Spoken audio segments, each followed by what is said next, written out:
والسلام کے گستاخوں کو گویا کہ ام المومنین عائشہ صدیقہ کو اپنے بہتان کا غصہ پیچھے چلا گیا اور رسول اللہ علیہ السلام کے گستاخوں کو جواب دینے کی وجہ سے حضرت حسان کا ادب اور محبت آ گئی۔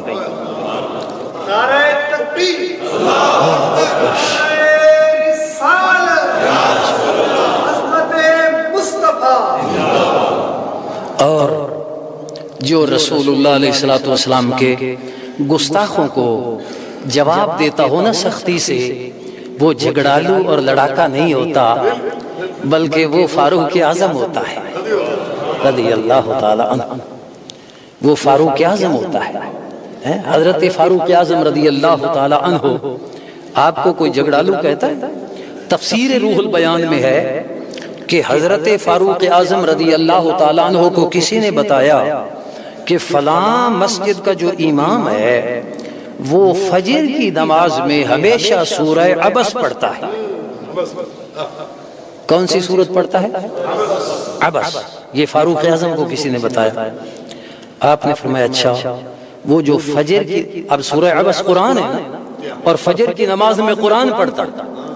فاروق اعظم نے فرمایا وہ جو سورہ عبس روزانہ پڑھتا ہے نا، اس کا مطلب ہے کہ وہ حضور کی بے ادبی اور گستاخی سے راضی ہوتا ہے، اور وہ اس میں چونکہ بظاہر عتاب ہے، اس عتاب کو پڑھ کر وہ اپنے دل کو خوش کرتا ہے۔ فاروق اعظم تلوار لے کر گئے اور اس کا سر اڑا دیا۔ فاروق اعظم کے پاس اور کوئی دلیل نہیں تھی اس کے منافق ہونے کی، اس کے سوا کوئی اور دلیل نہیں تھی، صرف یہ دلیل تھی کہ وہ جو سورہ عبس پڑھتا ہے اس کا مطلب ہے کہ وہ رسول اللہ علیہ السلام کی بے ادبی کر کے خوش ہوتا ہے۔ فاروق اعظم نے ہمیں بتا دیا کہ جو حضور کی بے ادبی سے خوش ہو وہ منافق ہے، جو حضور کی محبت اور عظمت سے خوش ہو وہ مومن ہے۔ نعرہ تکبیر، نعرہ رسالت، نعرہ تحقیق، نعرہ حیدری، نعرہ غوثیہ، میدان مقدس پاکستان، بیت رضا۔ یہی فاروق اعظم ہے رضی اللہ تعالیٰ عنہ کہ جن کے پاس جھگڑا کرنے والے دو آدمی آ گئے، ایک مومن ہونے کا دعوے دار تھا، ایک یہودی تھا، اور حضور کا فیصلہ یہ نام نہاد مومن نے نہیں مانا۔ فاروق اعظم کے پاس آیا تو اس یہودی نے اتنا بتا دیا کہ جی یہ جھگڑا ہمارا حضور علیہ السلام کے پاس پیش ہوا، آپ نے میرے حق میں فیصلہ کیا تھا، اور یہ ایسا مومن ہے جس نے نبی کریم علیہ السلام کا فیصلہ نہیں مانا۔ فاروق اعظم نے صرف اتنا پوچھا اس نام نہاد مومن سے کہ ایسے ہی ہے؟ اس نے کہا جی ہاں ہے تو ایسے۔ آپ نے فرمایا پھر ٹھہرو میں فیصلہ کرتا ہوں۔ تلوار لے آئے، اس کو قتل کر دیا۔ فاروق اعظم کے پاس کوئی اور دلیل نہیں تھی اس کے منافق ہونے کی سوائے اس کے۔ اچھا، اس کی برادری آئی، اس کے دوست آئے، کہنے لگے جی دیکھو اس نے فاروق اعظم نے ہمارا آدمی قتل کر دیا ہے، مومن ایک کو مار دیا ہے، مسلم کو مار دیا ہے۔ فاروق اعظم کہتے ہیں یا رسول اللہ میں نے مومن کو نہیں مارا، میں نے مومن کو نہیں مارا۔ تو اللہ تعالیٰ نے آیہ مبارکہ نازل فرمائی فَلَا وَرَبِّكَ لَا يُؤْمِنُونَ حَتَّى يُحَكِّمُوكَ فِي مَا شَجَرَ بَيْنَهُمْ۔ محبوب تیرے رب کی قسم جو تیرا فیصلہ نہ مانے وہ مومن ہے۔ فاروق کا معنی کیا؟ فرق کرنے والا۔ مومن اور منافق کا فرق تو فاروق اعظم نے بتا دیا۔ الحمدللہ امام اہل سنت اعلی حضرت فاضل بریلوی رحمت اللہ تعالی علیہ، آپ کو جب اللہ تعالیٰ کسی سے کام لینا چاہتا ہے نا تو اس کو ذہانت حافظہ دیتا ہے۔ ہم جب ذکر کرتے ہیں کہ آپ 4 سال کے تھے تو قرآن پڑھ لیا، آپ 14 سال کے تھے تو اپنے علوم دینیہ سے فارغ ہو چکے تھے، تو لوگ کہتے ہیں یہ مبالغہ آرائی ہے۔ نہیں بھائیو، مبالغہ آرائی نہیں ہے۔ اللہ تعالیٰ جس سے کام لینا چاہتا ہے پھر اس کو اللہ تعالیٰ حافظہ بھی عطا فرما دیتا ہے۔ امام بخاری رحمت اللہ تعالی علیہ، امام بخاری علیہ رحمہ یہ جب حدیث پڑھتے تھے تو اس وقت ایسے کوئی کتابیں چھپی ہوئی نہیں ہوتی تھیں کہ کتاب بخاری شریف لے لی، فلاں کتاب لے لی، اس وقت کتابیں نہیں ہوتی تھیں۔ ہاں البتہ لوگوں نے کسی کاغذ پر، یا کاغذ بھی اس وقت کارخانے نہیں تھے، کسی کو ہڈی مل گئی، کسی کو کوئی چیز مل گئی، تو ایسی چیزوں پر لکھی حدیثیں وہ اپنے شاگردوں کو استاد سنا دیتے تھے۔ شاگرد خود لکھنے کا انتظام کر لیتے، وہ خود لکھ لیتے، جو چیز مل جاتی ان کو، اگر کاغذ بھی اس وقت بن گئے تھے تو کاغذ مہیا کر لیتے۔ سارے طالب علم وہ حدیثیں جو استادوں سے سنتے لکھ لیتے، امام بخاری لکھتے نہیں تھے۔ تو دوستوں نے، ساتھیوں نے کہا کہ یہ محمد بن اسماعیل ایسے اپنی زندگی برباد کر رہا ہے کہ صرف سن لیتا ہے، لکھتا ہے نہیں، تو اس کا کیا فائدہ، یہ بھول جائیں گی حدیثیں۔ تو جب ساتھیوں کا تانا امام بخاری نے سنا، فرمایا لاؤ نا جو تم نے لکھا ہے ذرا سامنے رکھو۔ وہ انہوں نے لکھا ہوا سامنے رکھا، امام بخاری نے جو انہوں نے پڑھا لکھا تھا وہ سارا سنا دیا انہوں نے۔ تو یہ ذہن اور حافظہ کس نے دیا؟ اب یہ کوئی مان سکتا ہے ایسے؟ امام بخاری علیہ رحمہ بغداد میں آئے، محدثین امتحان لینے کے لیے آ گئے، 100 محدث، ایک ایک حدیث انہوں نے ذمہ لا لی، متن اور سند، اور وہ ایک سناتا ہے، دوسرا سناتا ہے، تیسرا سناتا ہے، 100 نے سنا دی، امام بخاری سنتے رہے۔ اب ایک کی بات سنیں، جب دوسرے کی سنیں تو پہلے کی بھول جاتی ہے، جب تیسرے کی سنیں تو دوسرے کی بھول جاتی ہے۔ اب 100 آدمیوں کی حدیثیں امام بخاری نے سنی، اور آخر میں فرماتے ہیں کہ تو نے یہ حدیث پڑھی تھی، متن یہ اور سند یہ، اس متن کی یہ سند ہے اور اس سند کا یہ متن ہے۔ دوسرے کو، تیسرے کو، 100 کے 100 کو بتا دیا کہ تمہاری حدیث کا متن یہ ہے اور اس کی سند یہ حافظہ کس نے دیا امام بخاری کو؟ اللہ تعالیٰ نے دیا۔ وہ اللہ تعالیٰ جس نے امام بخاری علیہ رحمہ کو یہ حافظہ دیا، امام اہل سنت سے بھی تو کام لینا تھا نا۔ اور الحمدللہ جس طرح وہ علوم کا خزانہ تھے، اللہ تعالیٰ نے علوم سے بھی زیادہ محبوب کی عشق و محبت عطا فرما دی۔ کیسی پیاری محبت اللہ نے عطا فرمائی۔ جب حج سے واپس آتے ہیں تو ہار ڈالے گئے پھولوں کے، تو فرماتے ہیں پھول کیا دیکھوں میری آنکھوں میں، دشت طیبہ کے خار پھرتے ہیں، دشت طیبہ کے، دشت جنگل کو کہتے ہیں۔ اور یہ دیکھیے پھول میں تو خوشبو ہوتی ہے نا، گلاب کا ہو، چنبیلی کا ہو، خوشبو ہوتی ہے، دل مائل ہوتا ہے۔ لیکن جو پھول اپنا گلاب کا بھی کانٹا ہے نا، اس میں خوشبو نہیں ہے، یا چنبیلی کا کانٹا ہے اس میں خوشبو نہیں، اس میں تو تکلیف ہے، چبھے گا تو تکلیف دے گا۔ لیکن امام اہل سنت کتنے عاشق تھے، ان کے نزدیک طیبہ کے جنگل کے کانٹے ان پھولوں سے زیادہ قیمتی تھے،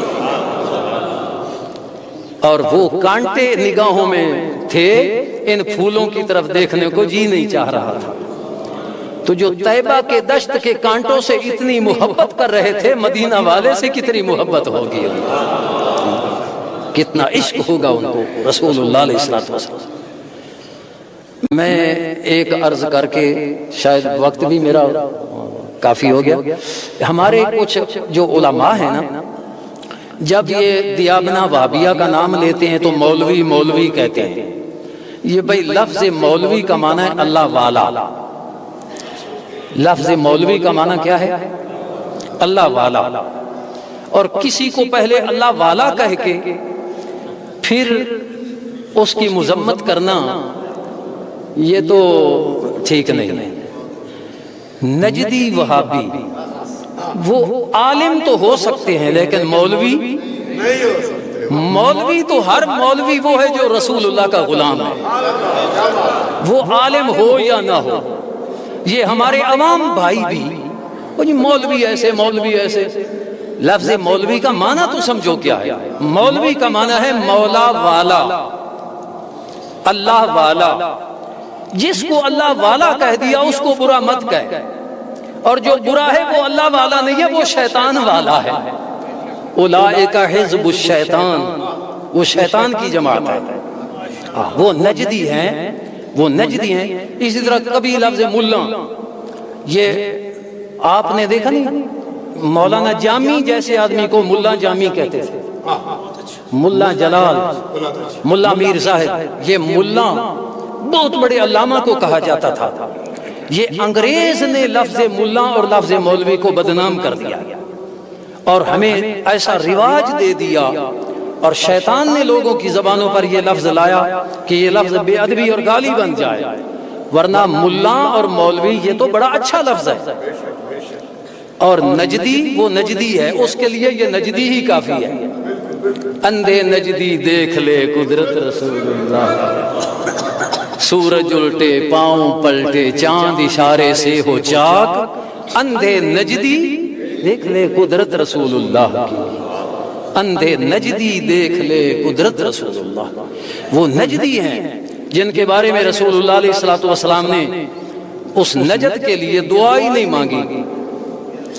ابھی یہ گستاخ ٹولہ پیدا ہوا ہی نہیں تھا، پہلے ہی رسول اللہ، بخاری میں موجود ہے، آپ یمن والوں کے لیے برکت کی دعا فرماتے ہیں، شام والوں کے لیے برکت کی دعا فرماتے ہیں، اللہم بارک لنا فی یمننا، اللہم بارک لنا فی شامنا۔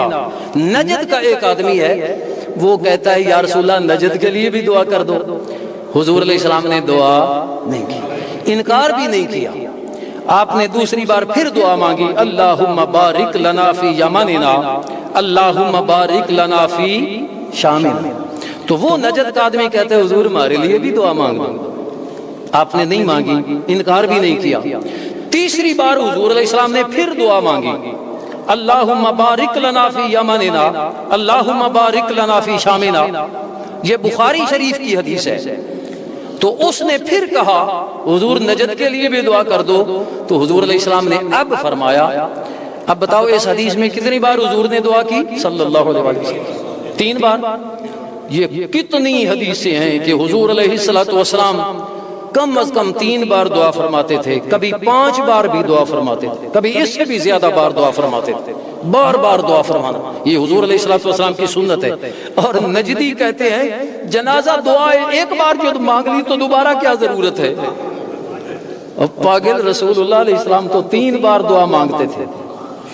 تو جب تیسری بار اس نے کہا نا حضور نجد کے لیے بھی دعا کر دو، تو رسول پاک علیہ السلام نے فرمایا ہناک الزلازل والفتن وبها یطلع قرن الشیطان، فرمایا وہاں زلزلے ہوں گے، وہاں فتنے ہوں گے، فتن کا معنی گمراہیاں، وہاں سے گمراہیاں اٹھیں گی، اور وہاں سے قرن الشیطان، شیطان کی جماعت پیدا ہوگی، یطلع بها قرن الشیطان، وہاں سے شیطان کی جماعت پیدا ہوگی۔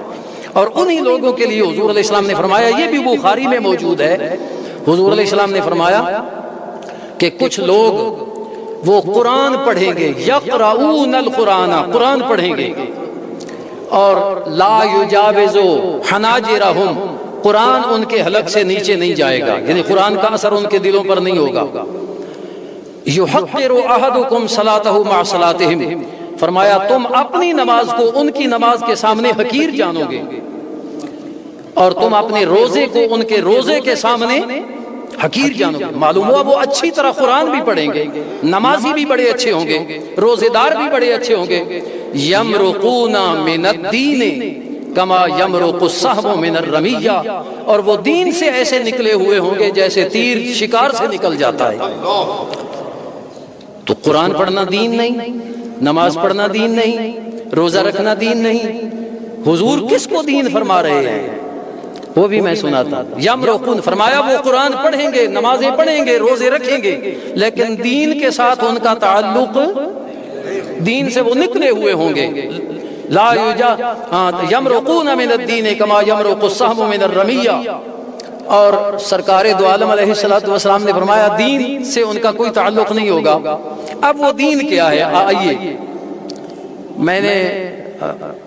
میں گیا عمرے پر، تو وہاں ایک نجدی مجھے ملا، تو وہ اپنے لوگوں کی بڑی تعریف کر رہا تھا۔ میں نے یہی بخاری کی حدیث میں نے ذکر کی، میں نے کہا یار وہ گروہ تلاش تو کریں، حضور نے وہ جس گروہ کے بارے میں فرمایا کون سا گروہ ہے؟ وہ کہتا ہے ہمیں کیا ضرورت ہے تلاش کرنے کی، ہمیں کیا ضرورت ہے تلاش کرنے کی؟ میں نے کہا نبی کریم علیہ الصلوۃ والسلام نے ان سے آگاہ ہمیں کیوں کیا؟ اس لیے آگاہ کیا کہ ان کو تلاش کر کے ان سے بچو۔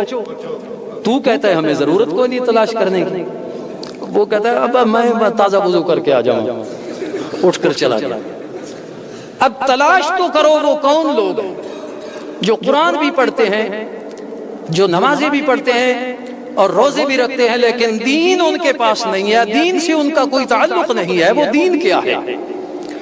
وہ علامہ اقبال نے بتایا، وہ بڑی شاندار بات بتائیے، وہ مغز قرآن جان ایمان روح دین ہست حب رحمت للعالمین۔